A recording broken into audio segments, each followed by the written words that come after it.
It's time to step out now into cosmos, into mythos, into psyche.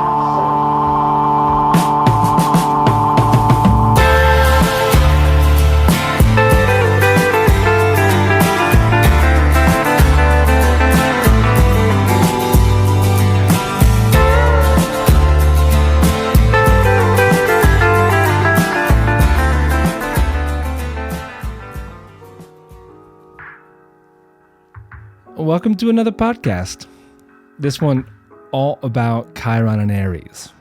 And I assume you're here because of him. If so, you definitely have stepped into the right place because that's all I'm going to talk about this entire podcast. If it's your first time visiting the show, I am your host, Adam, if you didn't know that already. And I realized recently that my name is not in the intro any longer, and so I should either change that or always make sure I'm introducing myself just to be polite. And so yes, I've been spending some time with Chiron lately in his cave. Well, a straw bale house, technically. Dreaming of raw Paulette's hand-carved caves. They're all over these hills. And I've been connecting a little bit to the history out here too, and whereas out here, but somewhere between Taos and Santa Fe, there's some deep history here with Pompeii and the Pueblo revolts, and actually Yogi Bhajan's highway is just down the way. And if you ever find yourself in this neighborhood, I highly recommend you look up Old Gem Farm on Airbnb. It's an incredible situation where you get to stay in a farm, in a straw bale house with an amazing stove. It's actually quite incredible. And the gem actually stands for Gemini. I think for like 16 years they called it the Gemini Farm, and my friends who inherited it now call it the Old Gem Farm. And so stay up here if you're ever in the area. I highly recommend that.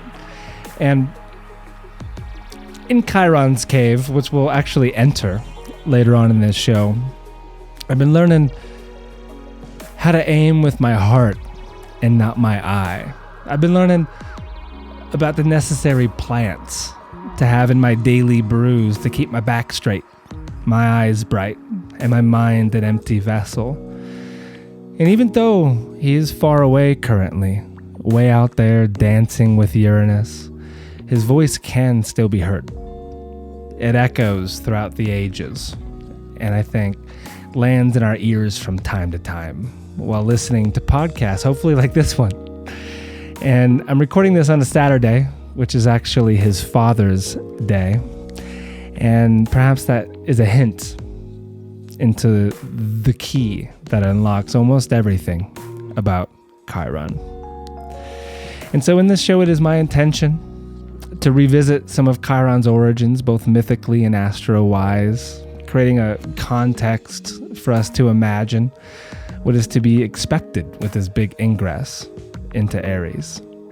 We will visit his cave, like I said, and see who's talking in there. And we'll even take a tour around the zodiac, seeing what he might have to say to you. And you, depending on where your ascendant is. And so if at any point during this podcast you find yourself smiling or learning something ancient or something new, please consider leaving a star or a review on iTunes. It heals. It's a Chiron move for sure. And if you don't want to do that, I get it. It's a lot of work. You can also go to patreon.com/AdamSummer, and you can be a part of our blooming community there. And there's so much Chiron material that I'm offering on there at the moment. For example, there was a parlor last Sunday where we shared Chiron stories. Tomorrow night, I'm going to be doing an astrology circle with Jason Hawley. If you heard him on the podcast recently, we're teaming up, and we're going to talk all about Chiron with the Santa Fe community.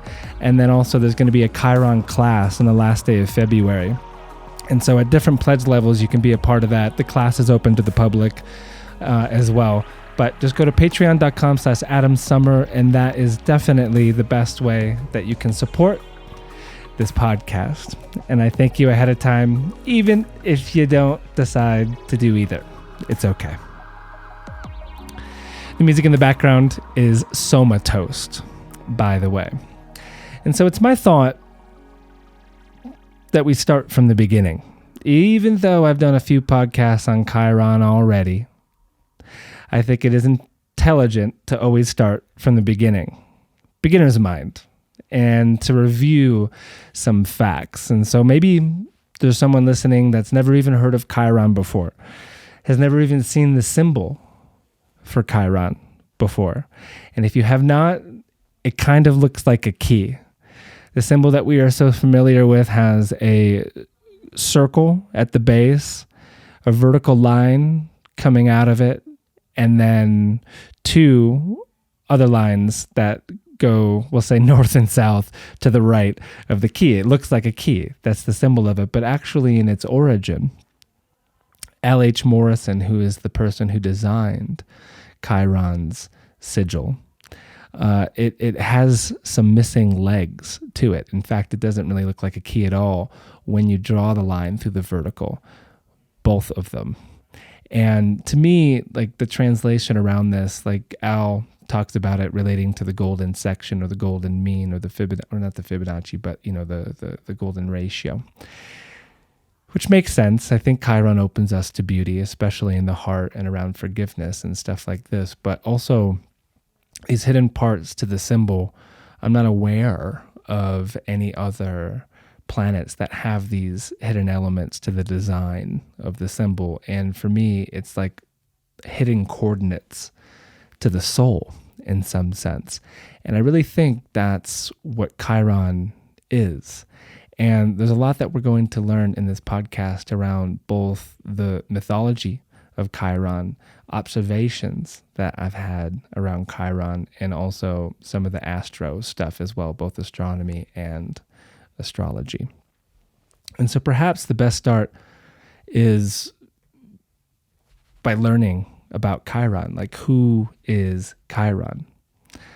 Very simply, he was the eldest, or is, we'll say, is, present tense, the eldest and wisest of all of the centaurs, and son of both Saturn, or Kronos, and Philyra, who was a nymph, an Oceanide, actually. And the whole scene in the beginning, there's so many different accounts to it. And so I'll tell the one that really works for me and makes the most sense. And you have Kronos, and it's just one of those days where he felt like chasing down a nymph, I guess. And in the moment of orgasm, his wife, Rhea, catches him in the act. And so, of course, he turns himself into a horse, and then he boogies. And when it comes time for the birth of Chiron, Philyra is so disgusted with this half-horse, half-human baby of hers that she completely denies that it's even her own. And so we have rejection. We have the absent father. We have the mother that doesn't necessarily love the child. And there, of course, are other accounts of this. There's one where actually Philyra enters the cave of Chiron with his wife, Chariklo, and they actually help to train Chiron's students. That's definitely the silver lining story. But regardless, in my own observations, I've seen so many times how this element of rejection, even alienation, is present in the Chiron placement in the chart. And you can find this in the birth story. You can also find this in the maverick-like nature of Chiron, in that he is the oldest and the wisest. He's also different than the rest of the centaurs. I mean, if you've never met a centaur, you kind of have to understand that all you need to do is travel in your mind to the last frat party you were at. If you've never been to a frat party, just imagine Animal House, just imagine debauchery, just imagine animal instinct taking over, and also a love for drink. Those types of themes tend to describe the nature of a centaur, but the thing is about Chiron is he's incredibly different. He's civilized.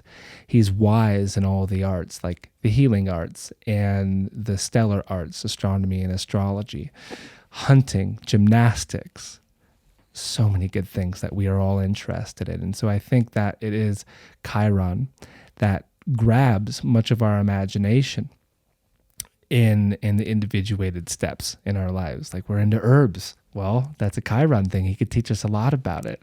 It's like, ooh, I want to learn more about the guitar, or maybe it is the lyre. Chiron can teach you. Oh, I want to learn how to bow hunt. Well, Chiron has a few tricks up his sleeve when it comes to hunting in those hills in Thessaly.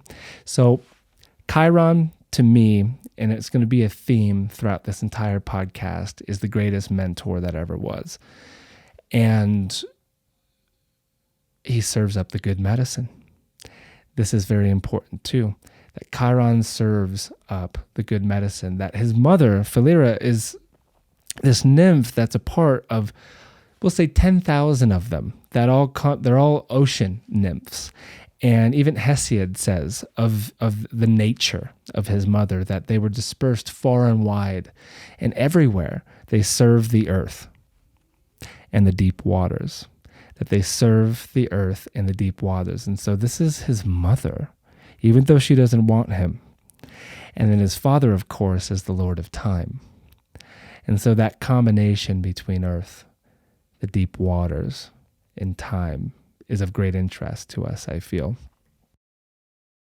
And then we have his hands. Kyr, or Kyr, is a Greek word that essentially means skilled with the hands. Kairos, chiropractic, chiromancy, of the hands. Oh, the things that we can do with our hands. And so Chiron might be a key to that. I have many fascinating stories around chiropractic when it comes down to Chiron. And then there's also, which is only going to be addressed in this very brief moment, but the popular phrase of Chiron as the wounded healer. Absolutely a part of the story, isn't the whole story. And we will explore that. But it is an important part of it because it is basically the last chapter of the Chiron mythos, in the sense that one of his students, Hercules, accidentally poisons Chiron with one of his arrows that was dripped, sure, and dipped at the same time in Hydra blood. No cure to Hydra blood. And so whether it hit him in the foot or it hit him in the thigh, it created such pain and suffering that even the wisest mentor that ever was couldn't sustain it. And so they struck a deal with Zeus, got Prometheus off of that rock, and then innovation started to speed up in this world, and Chiron, well, became Centaurus, the constellation. And so there's a feeling in that ending that always comes up in me, and that is great stories turn into constellations.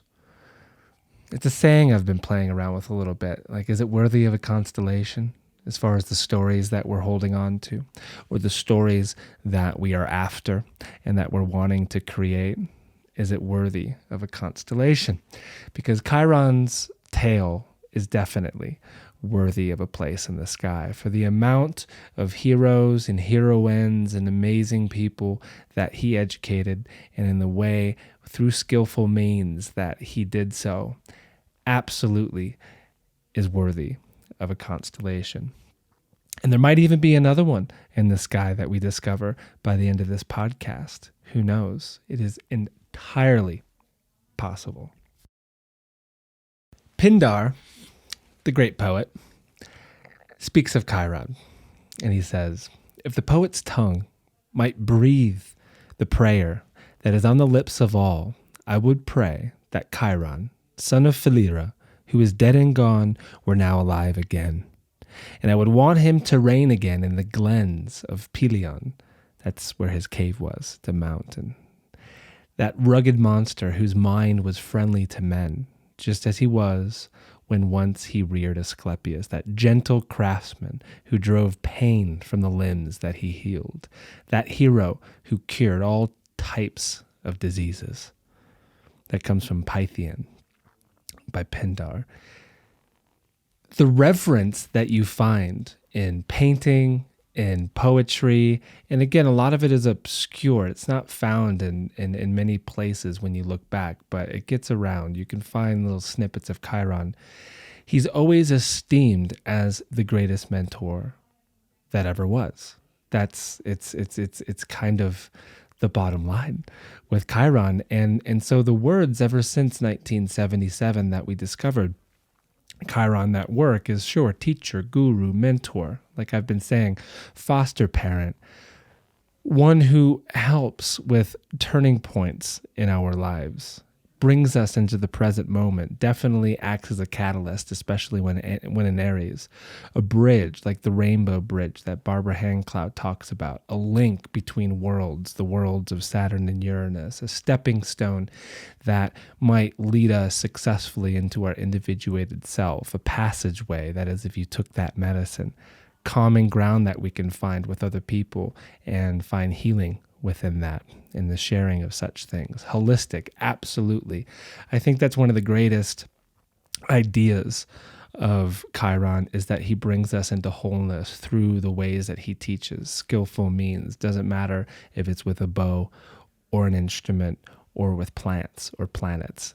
It's a holistic approach to healing. And there's also an idea of pulling the plug. Like there's certain stories that we hold on to, usually around mom and dad, that we need to just pull the plug on. Like they're not useful anymore. And in his case, because he didn't have parents growing up, his surrogate parents were Apollo and Artemis, the sun and the moon. And I find that so deep, to see the sun and the moon as true parents, and whatever that story is that's holding you back from your full potential, that by doing prayer and any kind of work with the sun or the moon, and tuning your ear just well enough to where you can actually hear what Apollo and Artemis are trying to teach you, it creates balance. And it's an amazing way of understanding the Chiron story. And of course, therapy. I like the idea of koans being a Chiron signification, that it's something that's impossible. If you don't know what koans are, you probably know about the sound of one hand clapping, right? Something that is given to a Zen student, and they're meant to turn it around in their mind until the mind just gives up to an extent and like finds Satori.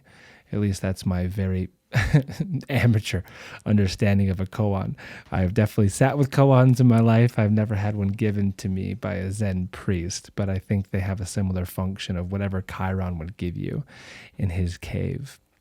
Of course, you also have the wound, the spiritual wound that will not heal. There is that. And there's also within it a way to break free of the matrix of consensus reality. Never to forget that Chiron lived in a cave at the edge of everything, that he was different than the rest of his kin, that he did not have parents that he could go home to for Hanukkah or Christmas or whatever Eleusinian holiday was happening. He was solo, but he found his way, he found wholeness, and that, to me, is the key of the Chiron placement in everybody's chart.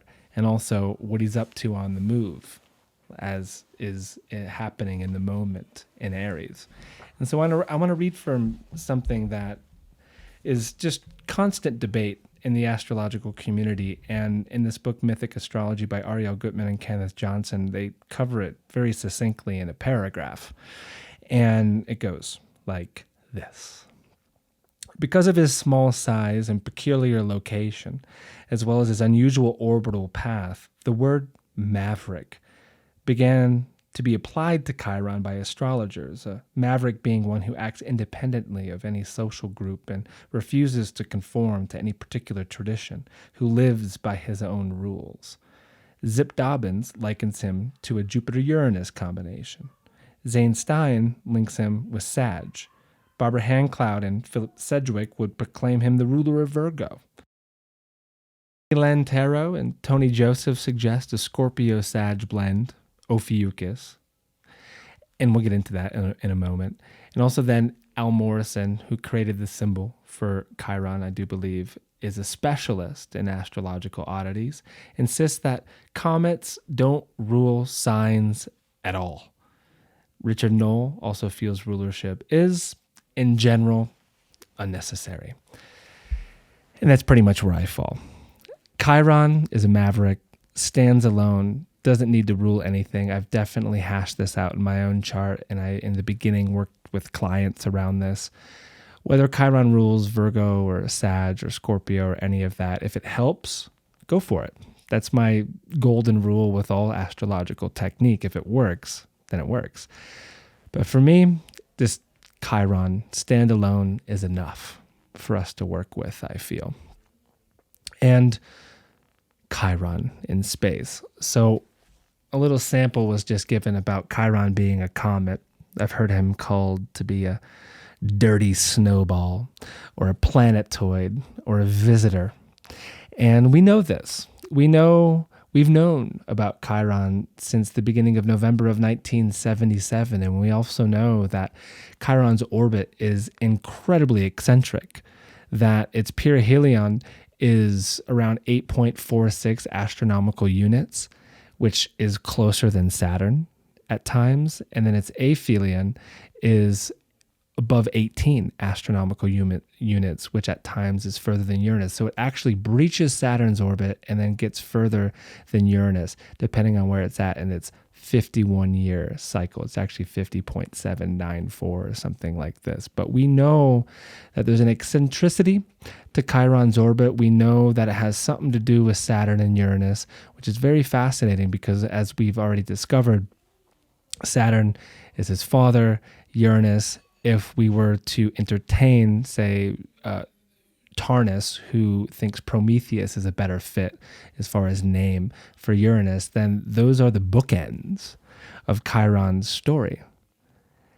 And there's a lot to contemplate as far as the bridge or the sewing together of Saturn's world, this reality, and also all of the other worlds, that Chiron just might be a key to open up our access to spiritual dimensions, to wholeness. And because of this eccentric orbit, it will spend time in different signs longer than others. So, for example, Chiron just moved back into Aries, and it spends the longest amount of time there, around 8 years or so, and spends very little amount of time in Libra. It's also true for Pisces. A long amount of time in Pisces and Aries, and then the opposite signs, very little. It can just cruise through Libra in like a year and a half. And there's speculation around this because the last time Chiron was in Aries, it was the late 60s or in a lot of the 70s, and that was deemed by the papers as the me generation.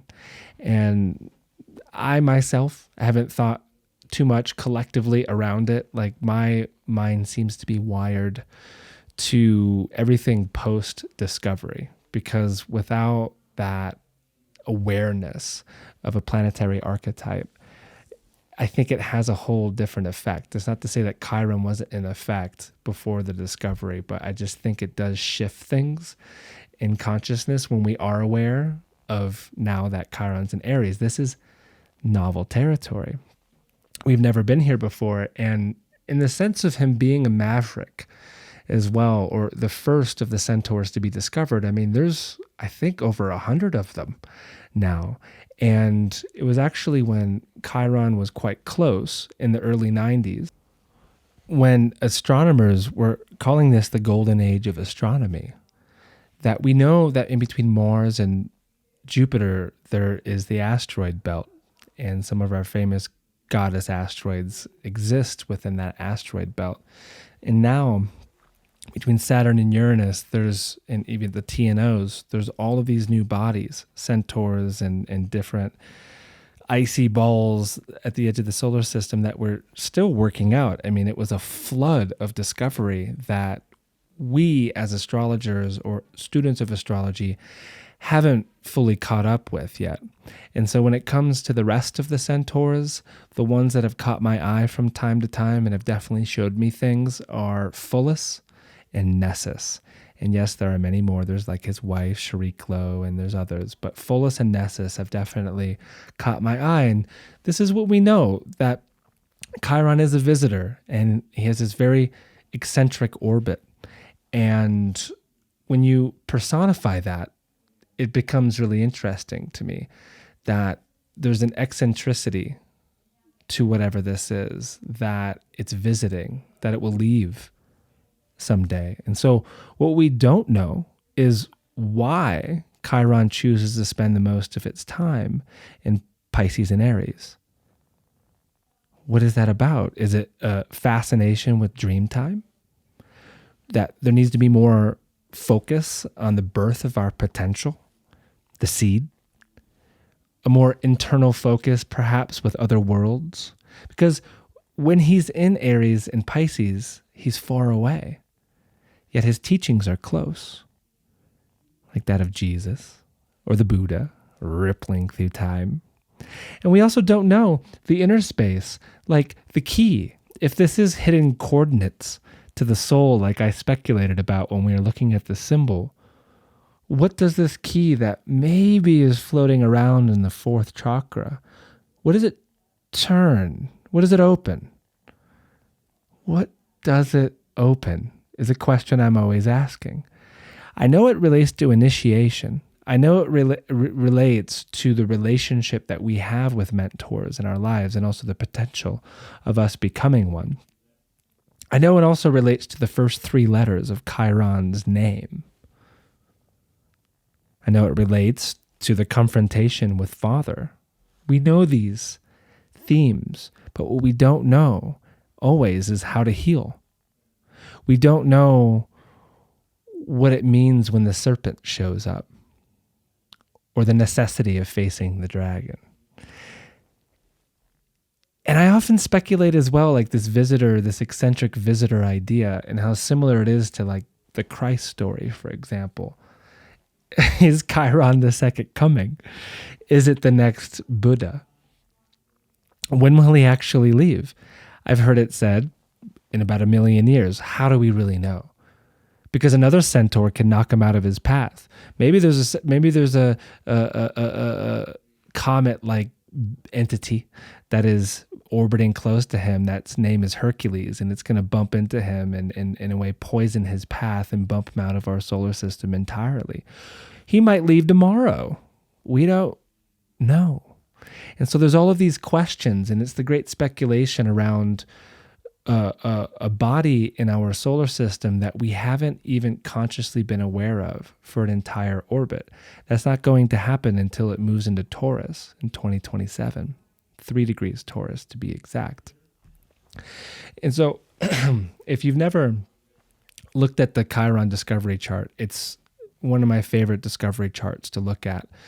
And you can find it on Astro Data Bank. It's November 1st, 1977, actually at 9:56 a.m. A lot of the times I think that are on there at 10 a.m., but it's actually 9:56 according to L.H. Morrison. And when you cast the chart, you'll see that the ascendant is the galactic center. The galactic center, this area of the sky, is also where Ophiuchus exists, the man holding the serpent.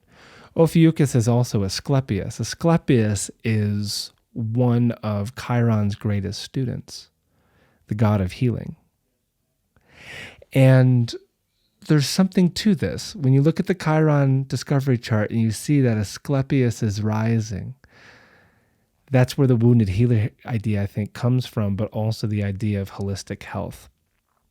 Ever since Chiron's discovery, there has been incredible momentum throughout the world in integrative medicine, in holistic natural medicine, and all of these different techniques from around the world. It had definitely sped up since 1977. And so there's something to that, but there's also something to the fact that what's rising in this chart is a man holding a snake, which inserts us very, very safely into dragon territory. And I think that there is absolutely something to this.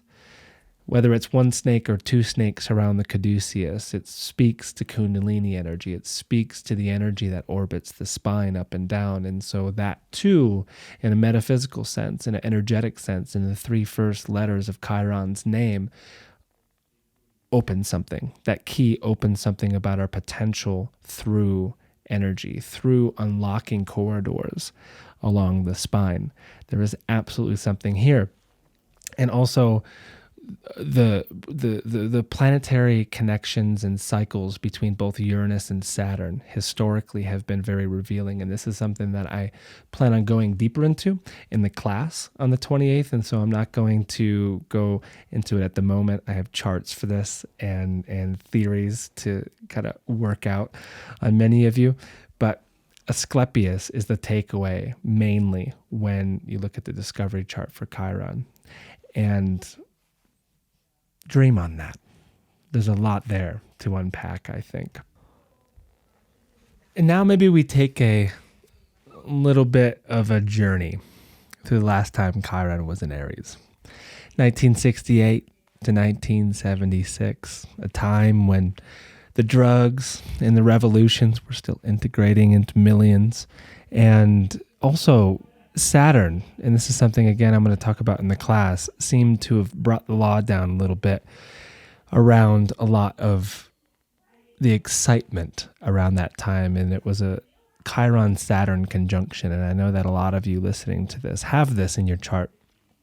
It seems Chiron locks in orbit with Saturn and Uranus and stays for some time. And one of the stories that I found really interesting around this actually related to something in my last solo podcast on Chiron I talked about, which is the very interesting moment when Albert Hofmann discovered LSD, that Chiron was transiting his north node when that happened. And we're talking about the accidental dose here. And it was in 1966, so just before Chiron moved into Aries, it was in Pisces then, that it was with Saturn, and it became illegal. And all of the news and all of the memes and all of the everything that changed so many people's minds about this wonder drug, in quotes, back then. And it's something that didn't come into my awareness when I was doing the research about Hofmann and trying to trace it all the way back to like the Eleusinian mysteries, but I found that to be quite hard.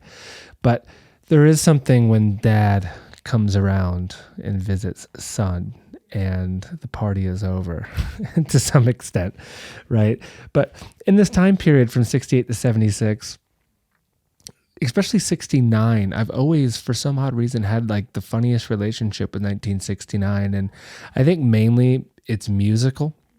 Like some of my favorite albums of all time came out then, like 5 Leaves Left from Nick Drake and Abbey Road, Zeppelin #2. My favorite baseball player growing up, Ken Griffey Jr., was born in that year. We went to the moon, supposedly. Like all of this happened last time Chiron was in Aries. And so this transition that we just went through, because it did dip in last April in 2018, went retrograde, visited Pisces again, and now is officially in Aries. We move from this ineffable web of Pisces, and we concede then to the fierce and atomized version of Aries. It's really about birth and potential, setting something into motion. It's something that pushes through the collective pavement. I like to think of Aries because it just always gets my mind in the right place as a dicotyledon, a sprout coming through a seed. And even the first decans, 0 through 10 of Aries, relate to the splitting of a thing into two. So the atom being split, or the log being split by the axe, cells being split, hopefully for healthy growth, not cancerous growth, so that we can create some sort of a conscious central generating pattern that creates these beautiful Mandelbrot sets that just move through our lives. They go, hopefully we go, boldly where no one has gone before. A very Decan 1 Aries concept. And there's also that instinct here. There is the instinct that we cannot deny of acting first and thinking later, just jumping. And it's just really important not to hit your head too much, to be careful out there. And of course, it's way more than hitting your head, to forge a deeper awareness into Aries, this space that the great mentor of all time is trying to teach us about at the moment. it's about how to choose our battles, perhaps. How to use our energy properly, I think, is a really important way to understand Aries. Like, what is it that we are headstrong about? What path is it that we are wanting to forge in our lives? And to remember that good medicine is being poured, and it does allow for the pioneering of new parts of psyche, I think. And there's this idea that we're going to explore in the class that I'm really interested in. Uranus, as we all know as well, for any serious student of astrology, is about to move back into Taurus. Chiron was at 3 degrees Taurus when it was discovered, meaning Uranus is transiting Chiron discovery degree. And I've seen so many amazing examples of what Uranus does when it transits a person's Chiron. It's almost like a Satori moment. Like it's this fascinating thing. And for me and my own fascination with Chiron, I think this is going to open up a sector of our journey collectively with Chiron that's going to show us very clearly what he is. And it's also my hope that podcasts like this, and for anyone who's a serious student of astrology and trying to figure all of this out, that all of it contributes to this, oh my goodness, this is exactly what he is.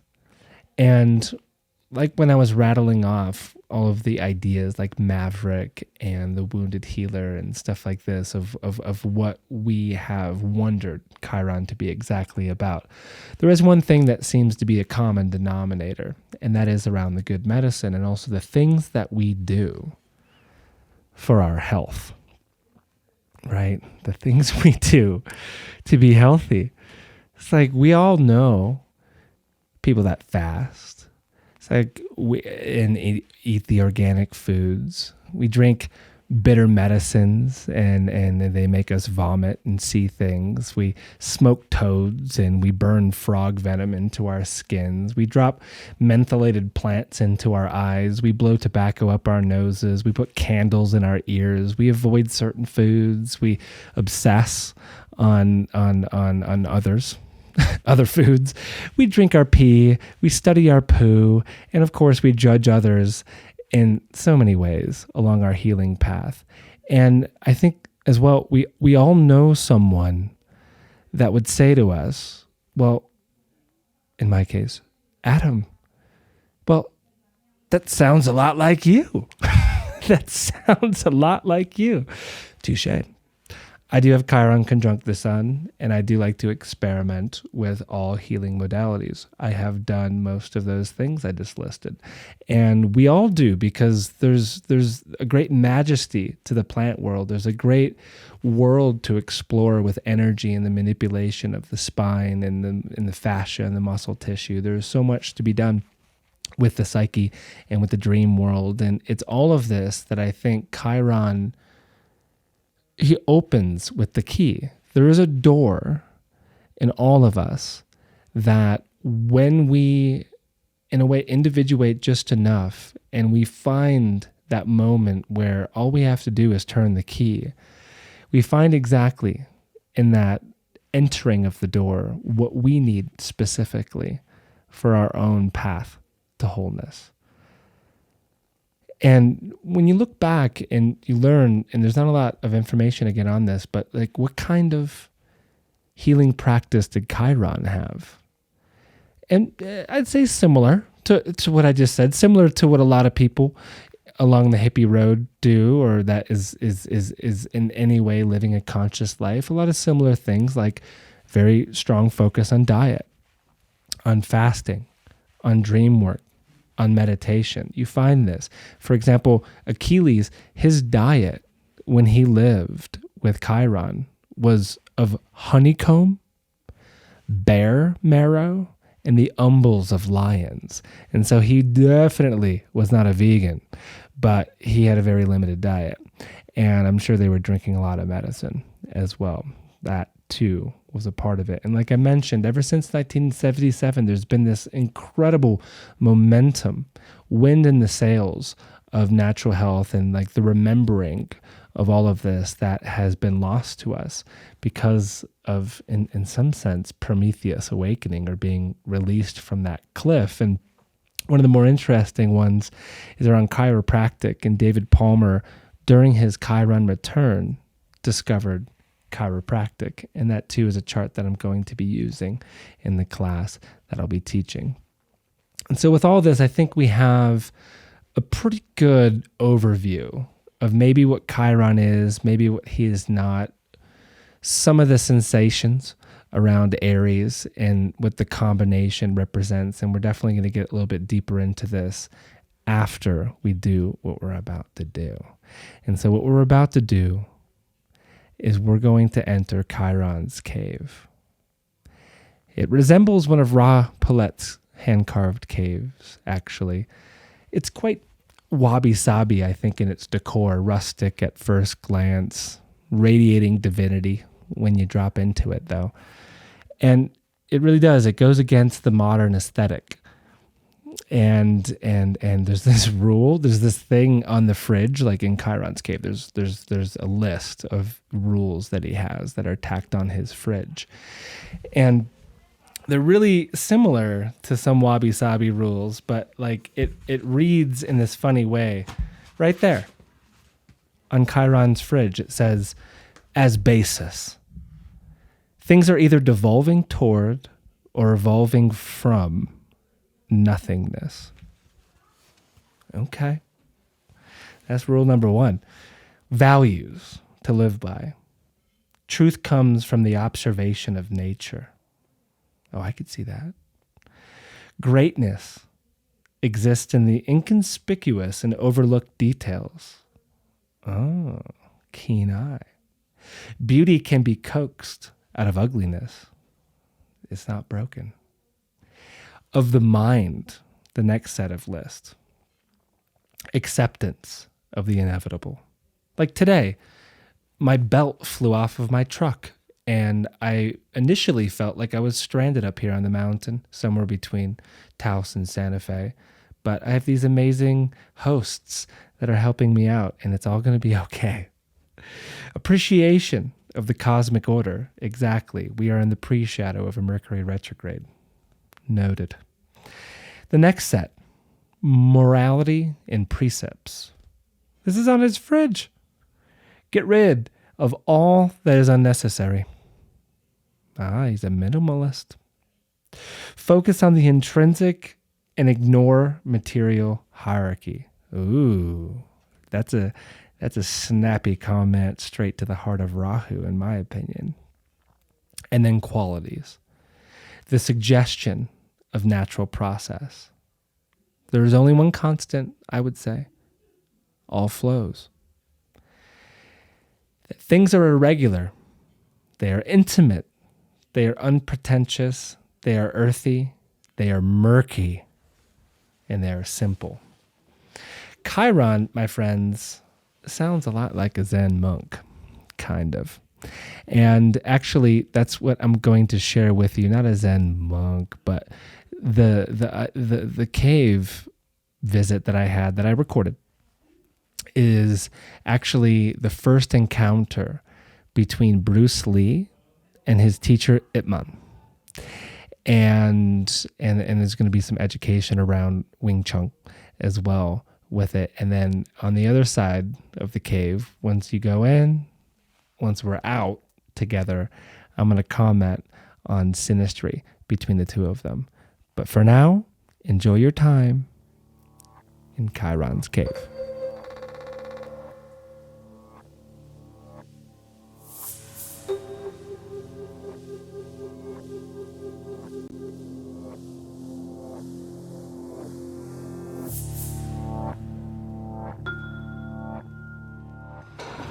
你嚟學詠春，係用嚟打交定係強身健體啊？我見好多人都嚟學，想知點解？一門引路需口授，功夫無式靠自修。師傅而家好少親自教徒弟㗎，你哋就由我教啦。多謝師兄。喂，師傅揾手嚟啊！快啲影幅相先啦！準備啊！1、2、3。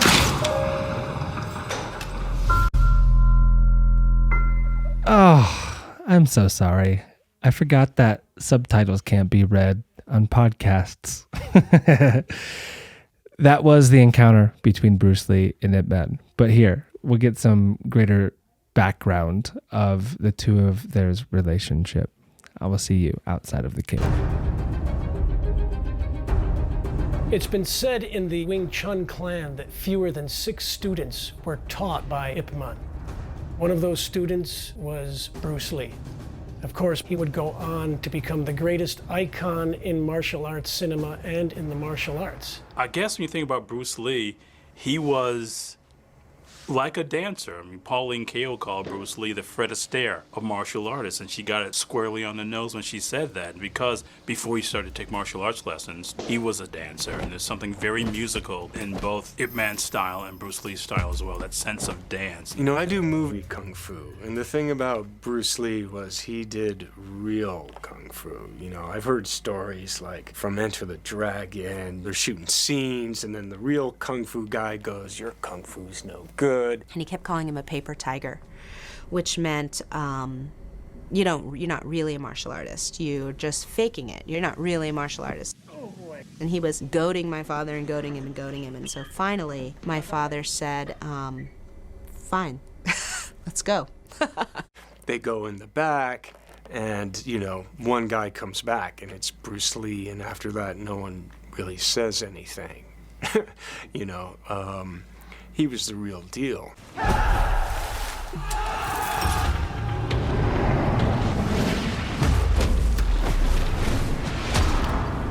The thing that connects Ip Man, Bruce Lee, and Wong is a kind of grandeur and elegance, a kind of grace that we've forgotten about can be a part of martial arts.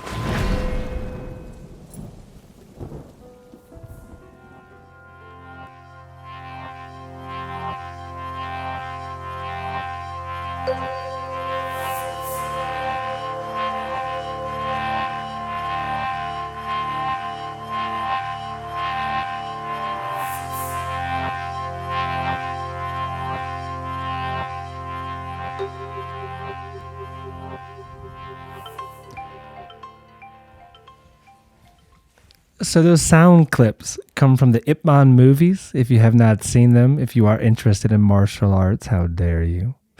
And then the last was interviews with people about the movie Grandmaster, which is the early years of Ip Man coming to prominence.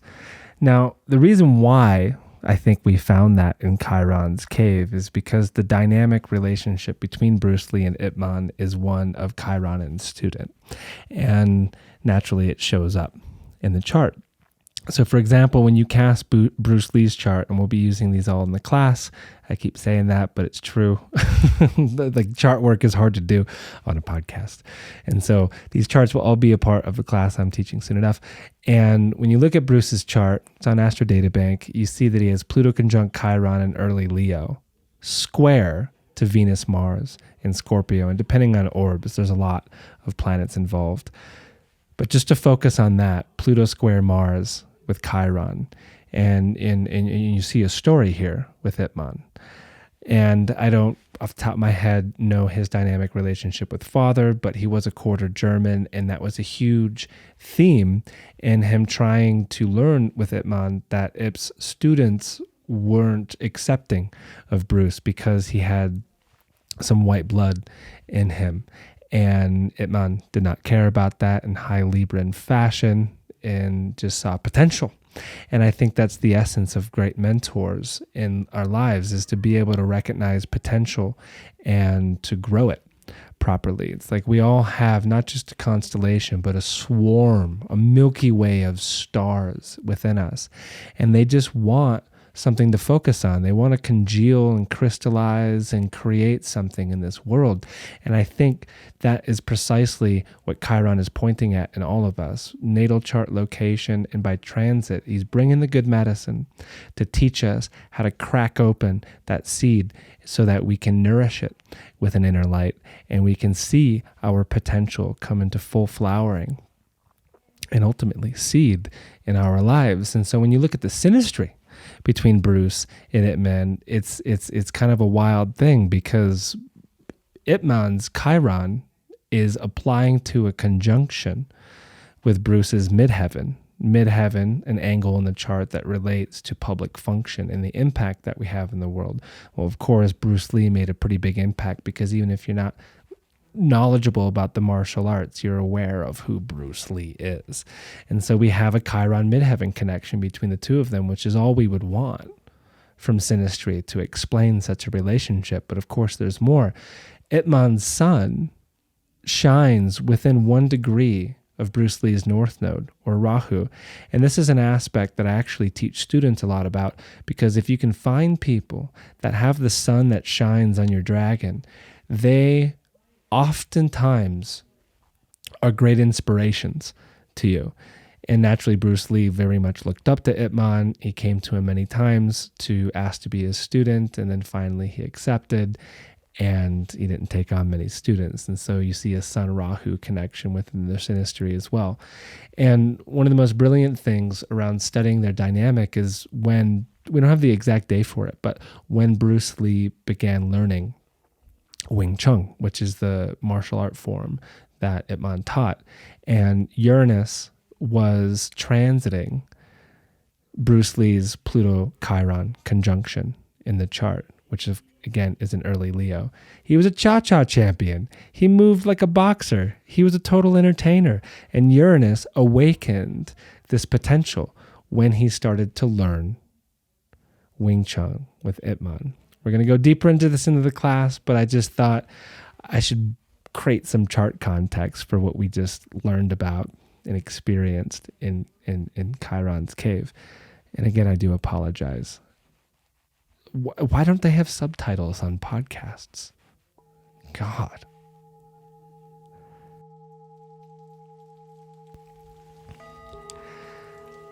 The music that brought us in and out of the cave, Apparat, The Devil's Walk, one of my favorite albums these days. And right now in the background is some binaural beats by Corey Allen called Earth Peace, and I think it's going to bring us very close to the end of this podcast. But first, we need to talk about mentors a little bit more and our potential. I think Chiron ultimately is the one who does bring good medicine to heal our Achilles heel. Oops, pun. Didn't mean it. Pun. And there's so many depictions of the two of them, that is Chiron and Achilles. And recently I actually saw an article on a transgender website making a case for Chiron being related to that movement and teaching, especially men, how to love men and love themselves and be who they are and all this kind of stuff. And I thought it was a beautiful thing, and it's what I encourage of all of you in this discovery process, because again, we haven't even known about Chiron for an entire orbit. And so we very well may discover when Uranus transits Chiron in that natal chart there that there's something really specific around Chiron's relationship to transition and to coming out and all of this.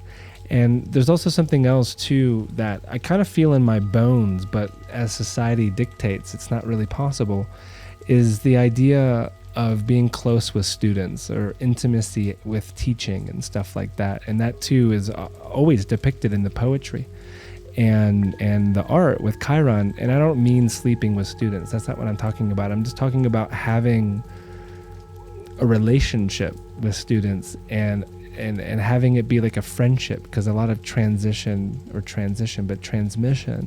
happens in that way. And so, I mean, my goodness, to live in a cave with a centaur and learn the lyre, or to learn about plants, I mean, it's a dream, I'm sure, for many of you that are listening to this, but naturally it doesn't exist very much these days, and it's also incredibly taboo. And so the mentor issue is an issue because we also, I think a lot of us are in a generation where we don't trust the guru concept or the teacher concept, that like all the information's available anyways online, so like why would I need a teacher?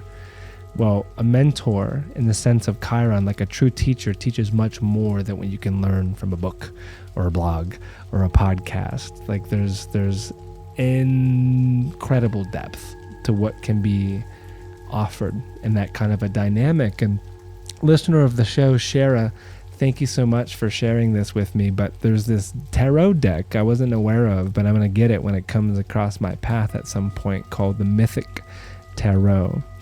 And Liz Green, I think, is the one that came up with all the interpretations for it. But Sarah sent me the Two of Wands card, which is literally Jason with two wands that are on fire at the edge of Chiron's cave. And when she said it, it was really interesting because I was at the beginning of this weird road. And the interpretation from the deck reads like this.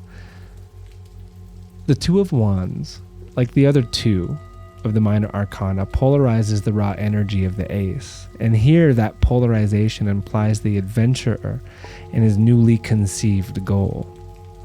The restlessness and unformed power of the ace has begun to coalesce as a particular vision, although just how that vision might be achieved is not at all clear. Jason does not yet know about the Golden Fleece. However, he does now know because Chiron has told him that he is a prince and the rightful heir to the throne, and that his father has been disposed and imprisoned by the wicked uncle. The feeling of potential has here crystallized into something definite, although the real creative adventure of Jason's future, the pursuit of the Golden Fleece, will only emerge when she steps forth on the first stage of the journey. Now, if you're not familiar with Jason and the Argonauts and his crew of heroes going after the Golden Fleece, well, just think Luke Skywalker.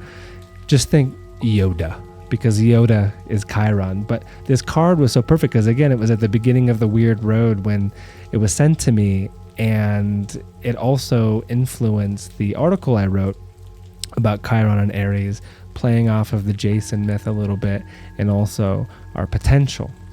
And our potential is a very, very sacred thing, and I think a lot of us do waste it because we don't know what's in us.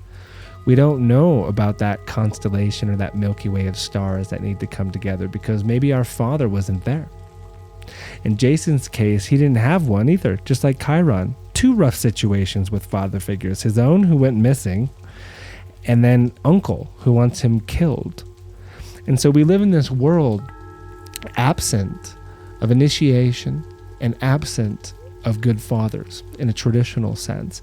And this is something that stretches back all through the 20th century, but Robert Bly really picked up on it in a big way with his men's movement back in the day, and a man who has Chiron trine the sun, and that Chiron exists between Jupiter and the moon in his chart. And he says things like, in ordinary life, a mentor can guide a young man or woman through various disciplines, helping to bring him out or her out of boyhood and into adulthood. And that in turn is associated not with a body building concept, but with the building of an emotional one instead, one containing more than one sort of ecstasy.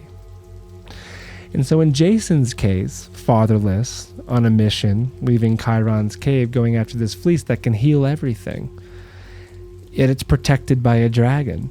And so he needs the help of his anima, or a woman, and her name is Medea in the story.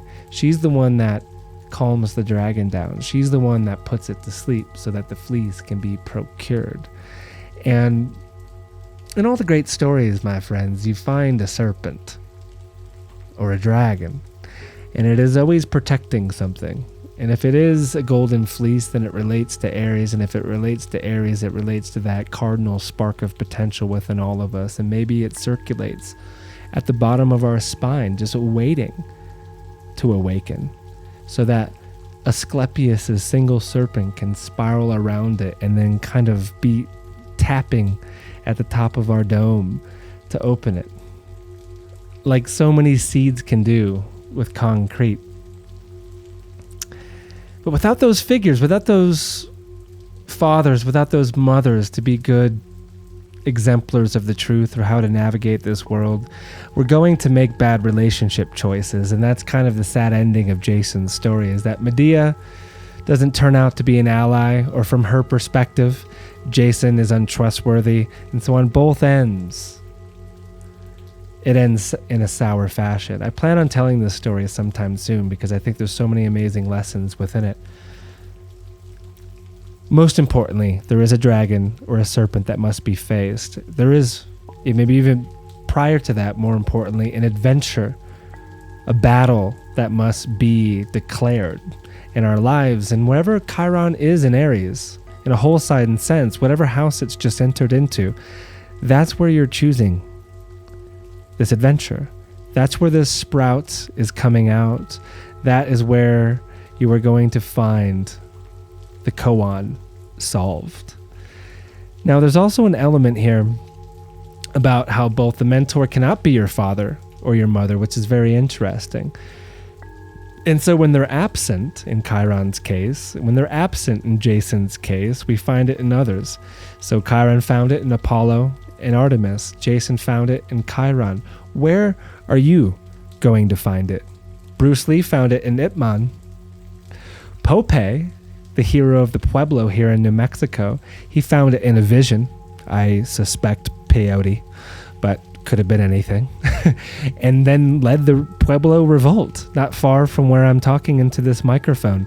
And so there's also a component of leadership, I think, with Chiron and Aries. And so wherever this is moving into your chart, it's an opportunity to step, maybe, into a leadership role, finally. But first is the decision to go off and face the dragon. And so, as many of you have probably read already, is the post that I did about Chiron and Aries. But what many of you have not heard is me reading the quote-unquote horoscopes per ascendant that I wrote for you. And so I thought I would do that now. If you don't know your ascendant, you can cast your chart for free at astro.com. If your ascendant, my dear listener, is an Aries, the moment is near when you will see yourself in a way that will change everything. A moment of self-confrontation that will inspire you to become more embodied, stronger, more able, proud to be in your skin suit. But you may need to sit on the hill for 3 days without food or water to coax Chiron out of his cave to show you how to successfully grow that sprout. You may need to have an uncomfortable experience in the mirror first. However it manifests, it will turn into clean burning fuel, like existential ketosis, moving you excitedly forward. My dear Taurus rising, there are parts of psyche so deep that Jung could only poetically imagine such spaces.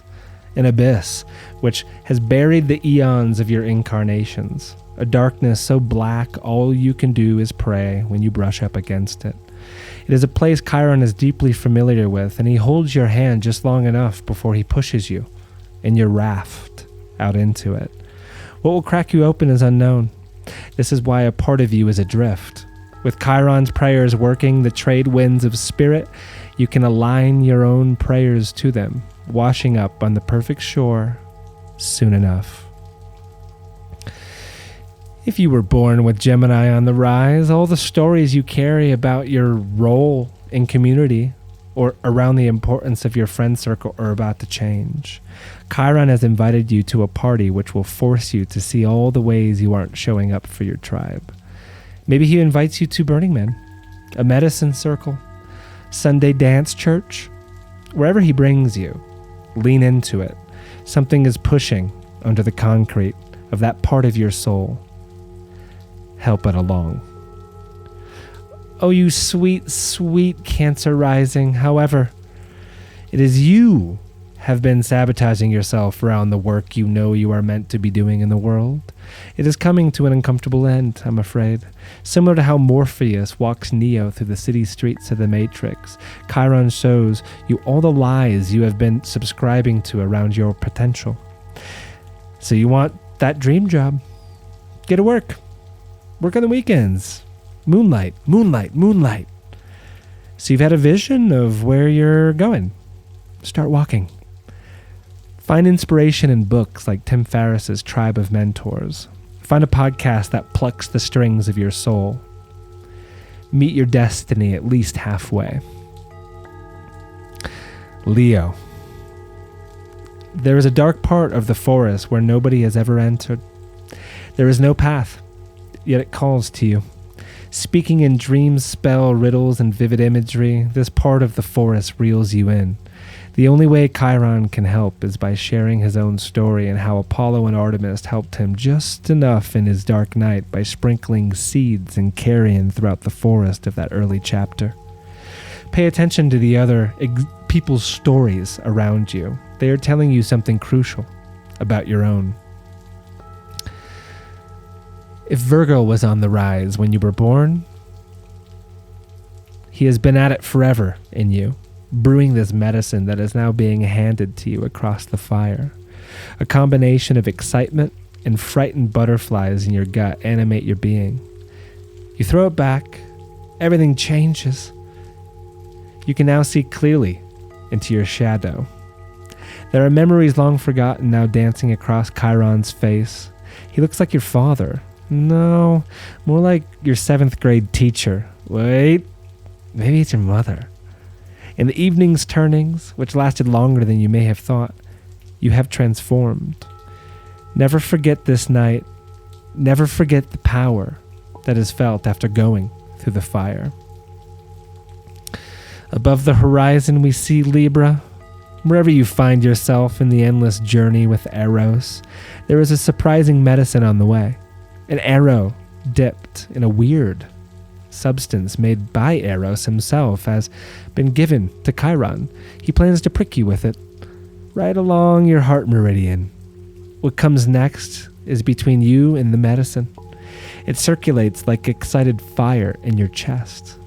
An intuitive free fall in your gut tells you they are coming. This mirror, they may be the one to crack you wide open. Scorpio on the rise. Everyone has something they do, which they know is slowly killing them. Yet we do it anyways.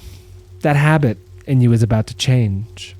Whether the body speaks or Chiron waves a Jedi hand across your eyes to show you the future of this relationship you have to the poison, something is coming. Best to be proactive with the change instead of having it forced upon you. Chiron has many teachings on how to expedite the healing process or expedite that healing process. Don't be afraid. That just speeds it up. Just change. Sag on the rise.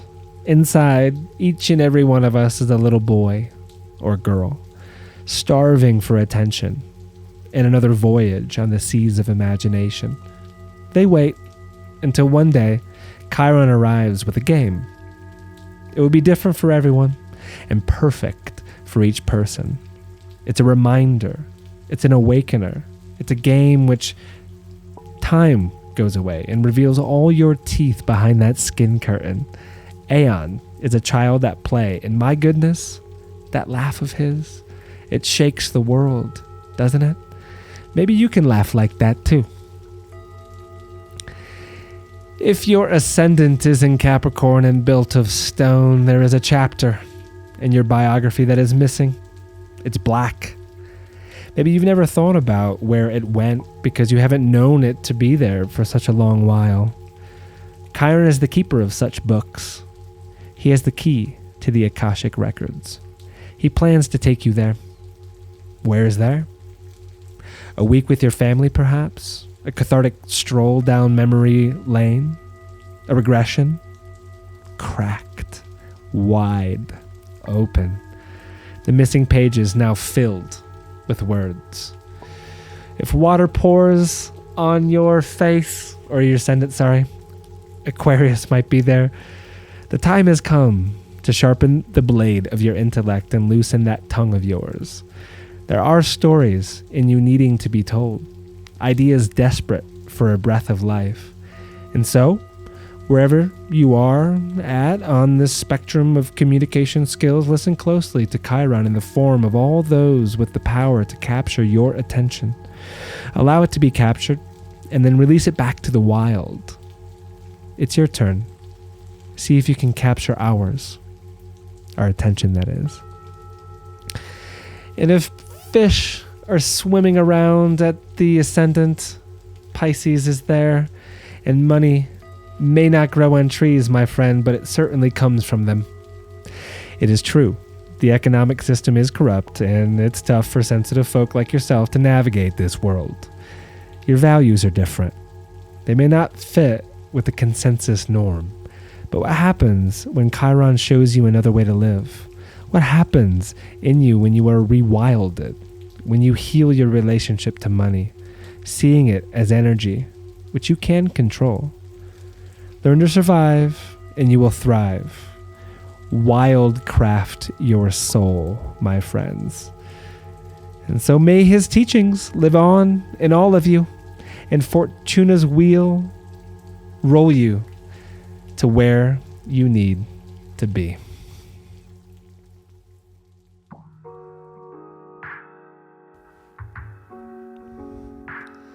And so I do those for two reasons. One, good exercise. Two, I know that so many of you love the horoscope still. And so to give it in a unique fashion through the lens of Chiron and your ascendant, whether it landed or not for you, of course, it's more complicated than that. And that is why we astrologers give readings. That is why we teach classes. That is why we try to help in any way that we can so that you can secure your relationship to, say, something like Chiron. And unfortunately, tomorrow night, the Santa Fe Circle is sold out with Jason, Holly, and I, but it will be recorded. And that recording will be available for patrons on all levels. And so if you go to patreon.com/AdamSummer, you can become a patron. You can have access to that and 29 other patron-only podcasts, all of which have never been heard by the public. And so if you're not a patron already, you can do that just for $1. Easy. You give that $1 to a barista, it just goes away. It's a good thing to do. Great etiquette. Absolutely. But with a Patreon account, you get access to, well, in this case, 29 other podcasts and a chance to win a free reading with me. Every month, a patron gets to win a free reading with me. So just go to patreon.com/AdamSummer and you can choose the pledge level. There's a class again on the 28th I referenced throughout this podcast, and it's going to be wonderful. I can't wait to teach it. If you don't want to do that, you can always just leave a star on that podcast app you're listening to, or leave a review if you're so inspired. It's good Chiron medicine. It's how we make constellations. Yes, yes. And as a consistent reminder, because I keep getting emails around it, I am still giving readings along the weird road.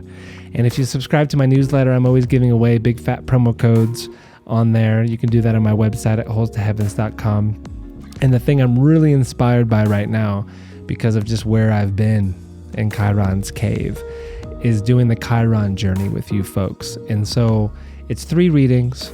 The first focuses on the natal chart placement of Chiron. We get acquainted. The second is what he's done throughout your life by transit. And then the final one is a synthesis, and then also kind of a game plan for the path to wholeness. And I can reference out a lot of my friends and colleagues. I can do a lot of things with that, but it's designed to be a true Chiron journey to understand not just Chiron intellectually in your chart, but like what it is that you need to do for that potential, for that fleece, for that constellation in the sky. And so if you go to holstoheavens.com, you can sign up for the Chiron journey. And I am also very flexible about payment plans. If you feel called to doing the Chiron journey with me, just email me and we can talk about it. And so speaking of the weird road, it's looking like my next stop is Arkansas to spend some time in the forest before I go to Florida and spend some of that more time with my family. And then I'm going to go up through North Carolina, visit a bunch of friends and more family, and then finally make it to Vermont and Maine before the conference, the Great Mother Conference that's in May. And so if you live along that trail that I'm going on and you want to maybe host a circle in your hometown, contact me. You can do it social media, email, it's all on my website. That's kind of how it happened here in Santa Fe with Jason. It was just like a last minute idea, and I'm really excited about it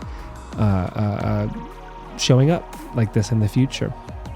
I know we are going to do it in April, I think late April, in Burlington, Vermont. And so if you live near Vermont, it's going to be worthy of a trip. Sherry might even drive down for it from Massachusetts. And so it'll be the two of us doing our thing.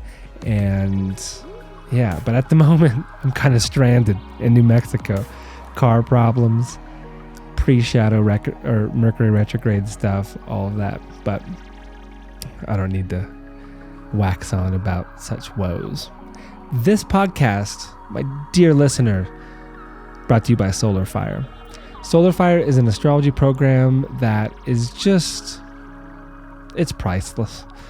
It's so helpful in so many ways. Like for the Chiron research that I've been doing for this podcast and for the class, like I use it all the time. Astro Goals is an offshoot that you can have on your iPhone. All the charts that I've ever casted are on both my phone and on Solar Fire. It's just amazing. And if you want to get it in your life, use Soma to get 15% off. And then finally, this podcast is also brought to you by Four Sigmatic. It is rumored that many of the ingredients of the sacred Kaikion used in Eleusis contain medicinal mushrooms.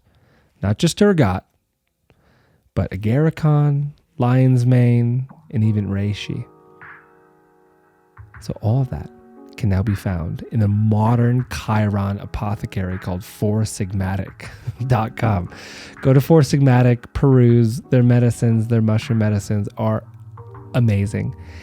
And you can get 10% off if you use promo code SOMA of any of their products. The song I'm going to leave you with is a song by Nako Bear. And if you're not familiar with Nako or his story, it is definitely a Chironic one in the sense that his mother was forced into human trafficking by her mother, and he essentially was a byproduct of rape, kind of like Chiron. Like no one talks about it that directly, the Chiron myth, but like it seems a little rapey to me, which is pretty tragic.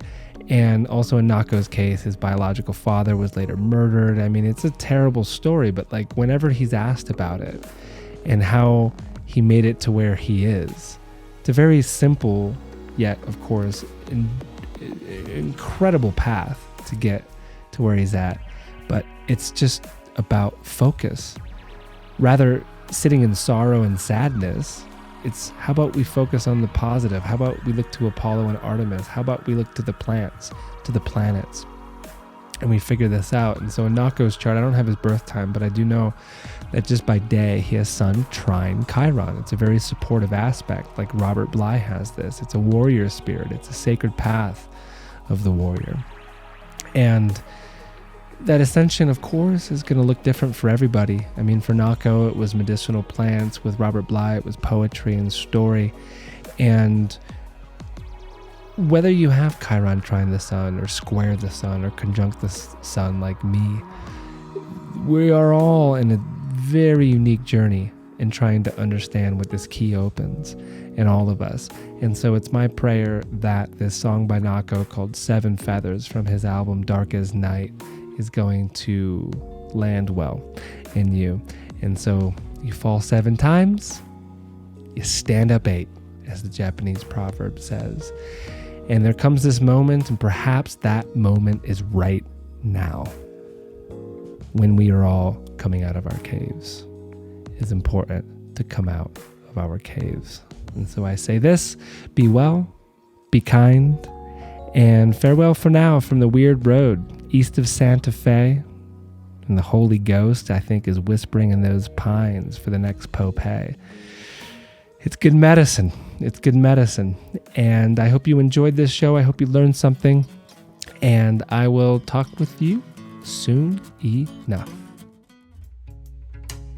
Thank you again for listening to the podcast. Sorry I wasn't able to share the song. YouTube is a bit more strict than the podcast apps. So if you'd like to listen to the whole show, go over to Spotify, the podcast app, SoundCloud, or really wherever podcasts are found. This is Tree Theater. Ciao.